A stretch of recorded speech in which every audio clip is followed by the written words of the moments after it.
किचनमध्ये मस्तपैकी राजस्थानी मारवाडी स्टाईलमध्ये हळदीची भाजी तयार होते. झालं असं की ऑफिसमध्ये सुनेने ही भाजी खाल्ली, तिला प्रचंड आवडली.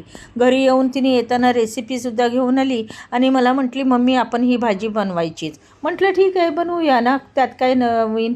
म्हटलं ठीक आहे. मग रेसिपीप्रमाणे आम्ही सर्व साहित्य जमा केलं आणि मस्तपैकी हळदीची भाजी तयार करायला लागलो.